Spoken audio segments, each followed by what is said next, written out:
It's TJ's Plays of the Day, but except we're doing no Plays of the Day today. We're actually looking at the Week 3 matchups coming up, how the early lines project, and what I think and I like throughout the next week and on the spreads and totals. I can't look at the totals, but we'll just look at spreads and the money lines today. You do have New England and New York playing on Thursday night. It started as a -7.5 line and is now down to a -6 line for the New York Jets. I do think Jacoby Brissett is a good quarterback. I think he keeps you in games. He doesn't make mistakes. Although I do believe New York is going to take this game and probably by the spread lines as well. New York has kind of, I don't want to say struggled, but they've looked rough in their 2 games so far. Brees Hall looks phenomenal. Rodgers is still getting there, and I think this is a week where he can really push forward. I do like the -6 line. I think the money line's a little bit better personally. I would guess that the total is probably around 43. Yeah. Well, it's down to 37.5. I probably like the over in the total. I think 37 is way too low. Yeah, so I think I'll be taking the over on that. Now let's look into the Sunday games. The early slate, we have Chicago and Indianapolis. Again, Indy's been one of those teams that have looked rough, but they've had bright spots. They've had shine spots. They did lose to a Green Bay team that they should not have lost to. This is a hard game to project. It's basically money line here. Whatever team you want to win, you take the money line for extra value, unless you're going for the Colts, and you take the -1.5. I don't like the Bears. I'm not a fan of the Bears this year, although I do think they will end up winning this game, especially if Keenan Allen gets back.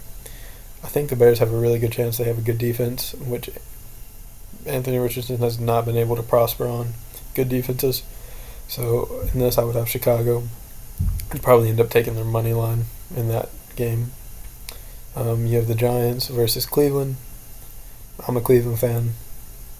Watson definitely looked a lot better in this Week 2 matchup compared to Dallas, which Dallas got swept by the Saints, which I guess the Saints might just be better than what everyone projects them to be. But I'm definitely taking the Cleveland money line. I hate the Giants. They did keep that Commanders game close. I do think Cleveland is going to end up boardwalking the Giants. I think their defense is 10 times better than the Commanders, so the offense is going to have struggles with the Cleveland defense, and Cleveland's offense should be able to run through New York. So I'm going to take the -6.5. I'm probably taking the lower on whatever that is. I would assume it's probably around 44. You have Tennessee versus Green Bay. You still should have Malik Willis. They started at -3.5. They are now up to +2.5. Green Bay is. They still have Malik Willis. Will Levis, he's been struggling. He's a good quarterback. He's been doing everything right, and then he fumbles or throws an interception. He's making the plays to win games, but he's overdoing the plays and losing the game. In this game, I do think I would take the -2.5 for Tennessee. Their defense is underrated. Green Bay should still have no passing game, and their rushing game should be stopped more by this Tennessee defense than they were with the Colts defense. So I'm going to take the Titans at -2.5 in that game. We have Philadelphia versus New Orleans. Philadelphia plays tonight in about 2 hours, almost 3 now. They are 1-0. They look phenomenal in their Week 1 game. I don't know how they looked in their Week 2 game just yet. The Saints have just boardwalked every team they've played. This game's probably going to end up being very high scoring. Probably around 48 on the total, 49. and the over still looks pretty good.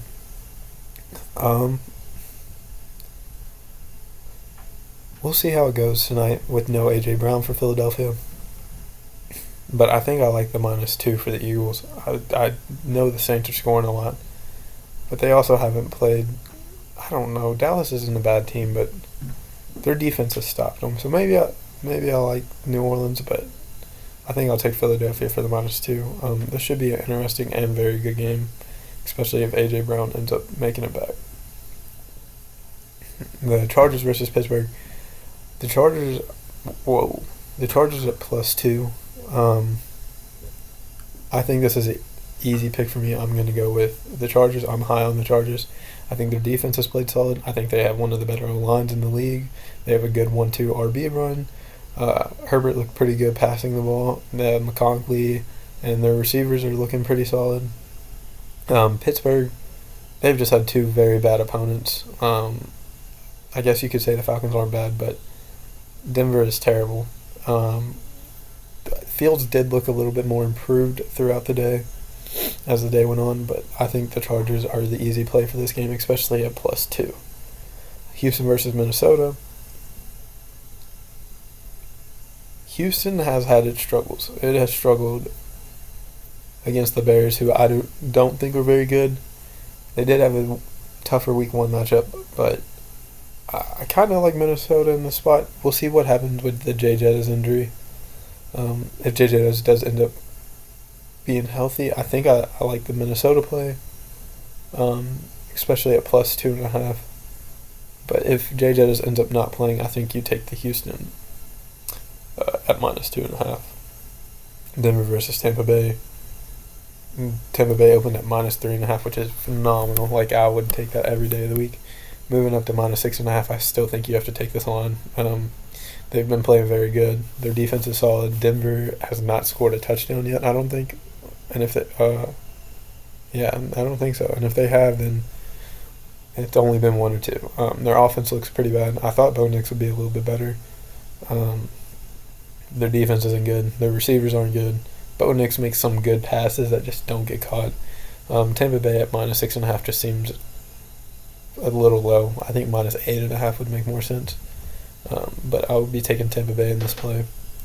We got Carolina versus Las Vegas. I think Las Vegas' team is very interesting. I think they have a lot of good options. I think I'm not a Minshew hater, but if they had a solid quarterback, this team could be playoff hopeful. And I mean, I believe they're playoff hopeful now, but I think they could try to make a run in the playoffs. Their offense is elite with the weapons around it. Their defense looks very, very good against the Ravens.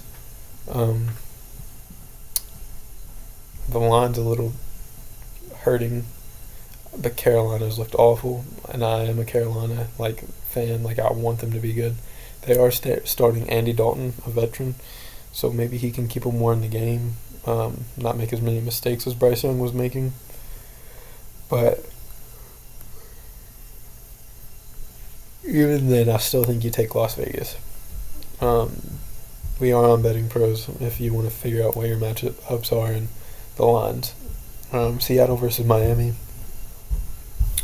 I think we're still going to be without Tua this week, or we are definitely going to be without Tua. So we're going to have, blanking on his name, we're going to have a different QB. Not as good, not as solid. He looked pretty rough in his quarter of play. Seattle's offense has looked really good. Zach Charbonnet did really well last week, taking in for Kenneth Walker with his abdomen injury. I think I would take Seattle's money line. I don't know about the spread. Depending on whether Raheem Mostert and Devon A-Chain are healthy, I think you would almost have to take Seattle if one of those are hurt. If both are healthy, then I think you could lean into that spread a little bit more with Seattle's defense. But you have a Detroit versus Arizona. Detroit just lost to the Bucks, and Arizona took a big win, which I projected. I projected both those games to be the way that they were.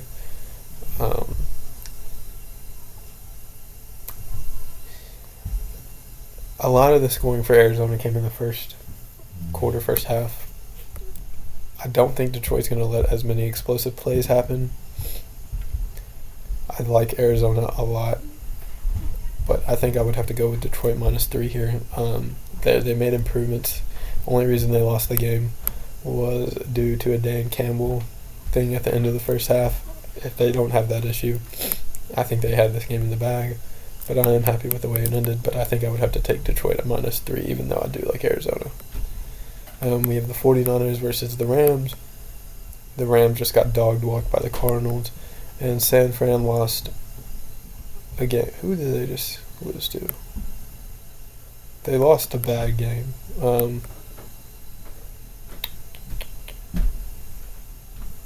Who did they lose to?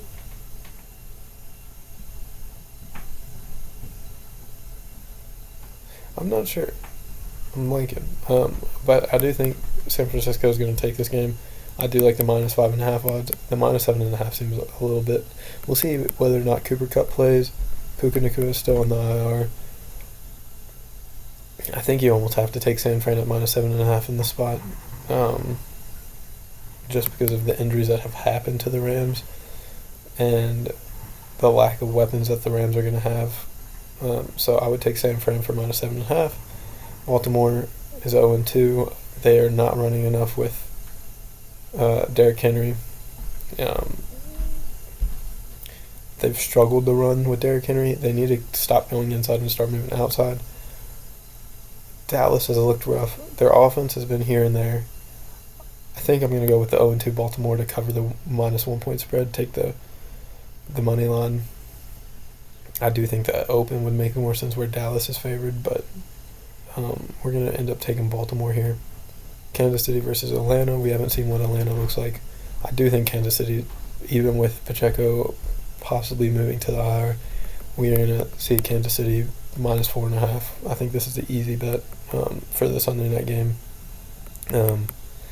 Atlanta did not look very good in the first game. I guess if they come out here and play a game with Philadelphia, then you could see maybe a different switch of opinion and maybe see this line change a little bit. But I think Kansas City is easily the team that comes away at -4.5. You have Jacksonville versus Buffalo. Jacksonville's lost 2 tough games, both by less than a touchdown to the Browns and to the Dolphins with a healthy Tua. It's just been a few mistakes that they should not have made. I do think it's possible that Trevor Etienne runs over Buffalo quite a bit. Gregory Rousseau has looked good on the outside, but apart from that, I'm still not in on their defense. I think their offense is here and there. Josh Allen kind of has to pick up the slack sometimes. Their receiver targets are interesting. Shakir got a lot of work. It's kind of all over the place with their offense. I think I'm going to take Jacksonville at +5.5 on the Monday night game, one of the Monday night games. And I just don't see any reason why Jacksonville doesn't come away with the win against the spread. And then for our late night game, Washington at +8 is just a lock. You should hammer it down. Lock of the day. Washington looked great on offense. They didn't score a touchdown on 7 red zone attempts. 7. They had 7 red zone attempts, and not a single one turned into a touchdown. Not a single one turned into an interception, a fumble. They had 7 field goals. If they can put the ball into the goal, into the touchdown, they win this game outright. Like the fight with the Giants is a piece of cake. Cincinnati's looked awful. I think with Joe Mixon leaving and not picking up another okay or even solid back has hurt them a lot. We don't know what the situation with T. Higgins is going to be. Their defense has looked not great. They've been struggling. I think Washington at +8 is just way too much money. Way too much. So I think they would be my lock if I had to lock a bet in. I would take the Commanders at +8. If I had to make 4 bets right now, Commanders at +8. I would take Detroit at -3. I would take the Bucks at -6.5, and the Chargers at +2. Those will be my 4 picks. and I think all 4 of those should be pretty easy to hit and make. But this is just my early looks and who I think will win these games. I think a lot of these you could play right now and be happy with, but I think that's a decision you have to make, and I'll see you tomorrow to let you know how the NFL went tonight and some MLB plays for Tuesday. All right, good night.